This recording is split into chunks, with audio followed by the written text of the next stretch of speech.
The more I learn about Kung Fu, the more disappointed I am that the cool stuff is less practical. But I also find it weirdly confidence boosting, that some guy can do a spinning jump kick and land on the same foot, but if I just close my fist properly, he's screwed. I'm also very behind on this game, like a month or two, but looking back I still want to cover it, because there's never been a game that I felt like I knew so well within the short period that I played it for. The original plan was Final Fantasy XIV, but that game has gone out of every single way to stop me from playing it, so it's been placed into that part of my brain for enraging things like Resident Evil Village or Sam the Cooking Guy. Sifu is by the Absolver developers, who have been trying to make the Kung Fu game for a while now. The lame way to explain Sifu is to call it an homage to every martial arts movie, with a sprinkling of those time loop games that have been all the rage lately. I'll tell you the cool way to describe the game later. Sifu is about a nameless martial artist, who, at a young age, watched 5 Kung Fu masters dismantle his dojo and wipe out his family. After they kill his father in front of him, one of them slices his throat. However, he's saved from death by a magic amulet, which undoes any fatal blow at the cost of accelerating his aging every time it's used. Cue an 8-year time skip, and he's ready to set out on a quest of revenge, taking us through 5 distinct levels based on the 5 Chinese elements: wood, fire, water, iron, and earth. Also, at this point in the video, I'm going to get sick of showing you the first level, so let me get the spoilerish warning on screen. I won't be going into the game's ending or even showing off any major story turns till later, but I will be giving you a glimpse into most of the areas and bosses. For the sake of my watch time, I'll tell you that Sifu isn't going to live or die by its surprises, but for the people who do care, why do you hate me? To get the time loop comparison out of the way, every death in Sifu makes you older. When you die after reaching age 70, your run's over. That might seem like a lot of lives, but there's a multiplier in play, so if you keep losing at the same place, you'll end up looking like a Rockefeller. It's not a roguelike though, thank God. You can start each level from the youngest age you were when you reached that level. And for once they put actual humans in charge of building said level, instead of leaving it up to a random number generator. The other half you might have realized is that the fighting in this game looks like those 2012 Chuck Norris memes made manifest. Sifu is made by people who love martial arts, specifically drawing its protagonist's style of fighting from Pak-mei. Think Wing Chun with more variety. Personally, I've had 2.5 months of Muay Thai experience and some years of my childhood in Taekwondo classes, which might sound like an okay pedigree, but it really isn't. No, the actual lofty prestige comes from these 10-hole Joe Rogan episodes I watched. The thing about Wing Chun is that it prioritizes a lot of fast strikes in different places. Again, ask Zhuji Adong how effective that is. But when focused on one guy with the right camera angle, given crunchy sound effects, and earned by building up a stagger meter, this feels like winning arguments in the shower. This game has one of the best melee engines I have played in a good long while. It's not exceptionally complicated. You have a light attack and a heavy attack, alongside stuff like throwing bottles and environmental weapons. The truest test is mixing all of these elements into a flow state where you're KOing everyone. Sifu keeps itself fun with a high skill ceiling, while also staying fun when you're just pushing buttons. At first you could be reasonably creative with your combos, knocking some enemies into others, staggering them into a wall, then kicking a stool into a bad guy's shins. But you can only be the aggressor for so long. Eventually the sandbag starts swaying the other way. Our karate master can parry attacks by blocking at the last second. This increases the stagger meter, while also opening enemies up to strong counterattacks. But when the unblockable attacks get involved, combat starts to get difficult. Sure, you could press left or right on the stick to dodge, but that isn't an all-purpose solution, because I also need to push the stick forwards or backwards to dodge sweeping moves. Look, I know you could be a Shaolin monk and a gamer at the same time, but this takes a lot of time to master. You need to break the conditioning, learn when to use all 3 of these defensive options, or the 4th if you're Joseph Joestar. You also have an upgrade tree that expands your repertoire. These new moves, alongside clues and special keys, are the only things that remain in between your heart transplants. Which is to bring up the bosses, who will shatter you pretty quickly each time you face them, mainly because you need to survive their combos and take advantage of the tiny window in between to find a combo of your own. Then not fuck it up for the hundreds of times you gotta go through with this. Though I think they have yet to realize that the true final boss would be a guy who actually closes his fist when punching. The best thing I learned was to focus on staggering enemies, because doing so allows you to perform a finisher that restores your health. This encourages playing aggressively so that your fodder can't have a chance to restore their guard. One of my favorite things is looking at the aftermath of a fight and gazing at all of the people clutching their broken ribs going, "No,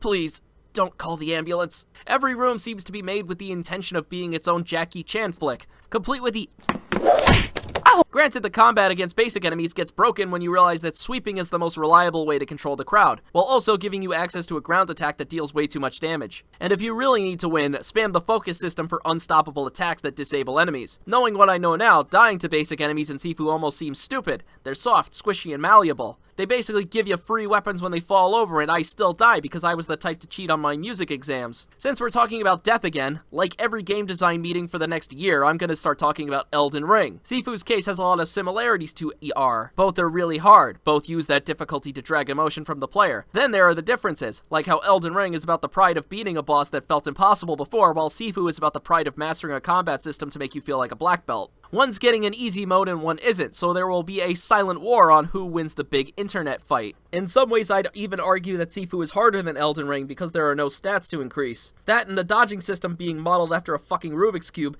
you can't just do something somewhere else to beat the boss. The only option is to keep confronting them. You need to comprehend their combos on an intimate level, when they swing, when they sweep, when they just want to be listened to. I don't know how to communicate just how fucking obnoxious the second boss was on my first few tries. Felt like putting my guard up against a jackhammer operated by someone with the empathy of Eric Cartman. Hell, I can't even tell you what I do differently now when I play against Sean. I dismantle him, but the best I learned is that he really likes one combo and one combo alone. It's also not a very long game. Its 5 levels get reduced down with shortcuts, to the point where you could take one turn and be fighting the boss. Sure, your first runs will be tough as you are flattened by the Cartmans, and as you keep getting introduced to the weapon-wielding guys, frantically trying to bring one of those items with you to the boss, blissfully unaware that it'll break in 5 hits. Despite Sifu only having a few levels, the difficulty ensures you're going to be going through them multiple times, either grinding new attacks or trying to beat it with less deaths so that you can have more tries on the level afterwards. They're very big gauntlets, dragging us around for what feels like forever. I'm going to walk you through my favorite level in Sifu, Kuroki's Art Museum. Which means I'm going to explain it in a way that a real YouTuber would. I ain't no Mark Brown and I ain't no Eye Patch Wolf, but I am a snob. Frankly, that's all I need. The Art Museum is the 3rd level in Sifu, made up of 5 floors. Each one with different exhibits you need to work through. What puts the Art Museum on a whole nother level is how it details the inevitable showdown with its boss. Rewind to 2 weeks ago when I was playing Elden Ring and complaining that I didn't enjoy storytelling that is 100% in the background. But part of me is starting to want to walk that back. I think I just needed the right game to motivate me. Unless you missed a beat, this isn't just a museum, but an art museum, primarily run by a Japanese immigrant named Kuroki. During your first run, the details might get swallowed away by the watchful eye of the hammer, though as you repeatedly go through the museum, more of it starts to come together. The art pieces are not random throwaway assets to keep things from looking like the backrooms. Kuroki made the art. It tells you such a subtle story that I only started to realize who this character was when I went back to play it for more footage. The way you understand Kuroki is by interpreting the art she makes. For example, a lot of the themes in her work center around duality. The idea that something could be based on another, but the subtle differences make them distinct anyway. The art becomes a part of the level, like this pendulum that can hit both you and the enemies, or something more simple like this room with several painted light bulbs that can be thrown for extra damage, coloring the room in the process. Each level in Sifu, excluding the first and last, have a moment where the element that the level represents becomes more manifest. For the Art Museum, ascending to the top floor puts you in a single reigning room, as Kuroki tells you about how she feels the water has personally redeemed her. This is echoed by goons in the lower floors, talking about how Kuroki has been adopting pacifism. You're then brought into this long hallway that contains epithets about loss, pain, anger, and rage. And look, bitch, you can't kill my family, then talk about how that motivated you. The final stretch of this level is a winding hallway of statues, all detailing the same art piece you found earlier, which sets up some cool tension as some of these dolls are actually looking for a fight, making you check corners and confirm that what you're facing is in fact a statue. Hell, those 2 statues from the exhibit come to life and function as the big mini-boss before the actual ending. Then, right before you enter her sanctuary, there are 3 statues that tell the story of Kuroki killing her twin sister in a bout of rage. Each of the bosses in Sifu have 2 phases. An intro phase where they just seem like a weird dude in public that is easily aggravated, then a second, more metaphorical phase where the arena changes into the element that the level represents. Which is why it all makes sense that, after you beat Kuroki's first phase, the bitch goes pale white and reveals that either spiritually or psychotically, she has imbued the personality of her dead sister into some kind of weird Hideo Kojima side character. If it was any other game, I'd call this some dumb fucking gimmick, but because the entire level has been discussing it in different ways, this feels like a part of the character that was always there. It's enough to make you forget that her Psycho Sona is the easiest thing in the entire game. This is what I love about Sifu. It takes this loop and expands upon its story about pain, trauma, and anger. One of the bigger tropes that I have really hated in recent games has been the silent protagonist. Partially because it's usually in multiplayer games that want me to run through its lore without thought so that I buy more things. At first I was ready to write off Sifu's larger plot as an excuse to play a hard game, but then I started to see the way the characters fight, their silent expressions, the few dialogue options we get. And it's when I realized this, that Sifu's story started to become really fucking good. It's about this person who had everything taken from them, to be left with no goals and family for 8 years. All they did was practice kung fu with the dream of killing these 5 people. The nice thing about martial arts is that they look clean. Enemies will lay on the ground knocked out or groan in pain. Sure, it's fiction, and this guy is going to remember this as the last moment he was able to walk, but all of the violence can boil down to the same Batman-esque non-lethality. But as you go on, it stops feeling like that. The brief post-mission cutscenes start to go from purposeful, punctuated training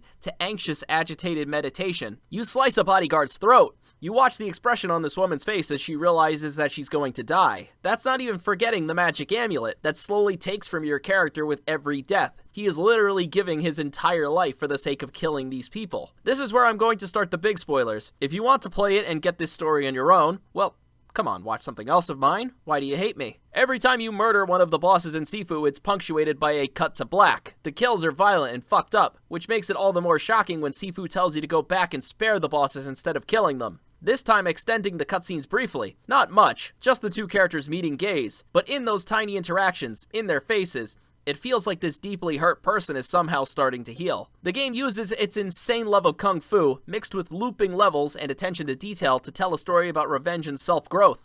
And that's the cool way you describe Sifu. I won't spoil the hard ending scene. The final fight probably would have been more emotional had I not been so determined to win that I pinned the guy in a corner and mashed like crazy. Though if you like what I told you, and you love me very much, give Sifu a try. Because when it wins one mediocre award at Jeff Keighley's bathhouse, I need someone to punch the air alongside me. I'm praying you win, Sifu. I'm sorry I had to bring Elden Ring into this. That shadow must be quite dark. I think I'm done with you now, though. Undoing the success that is beating you would be very disappointing. Except maybe the hard mode. And once that's there... Oh no. It's him. The dreaded 5 fingers!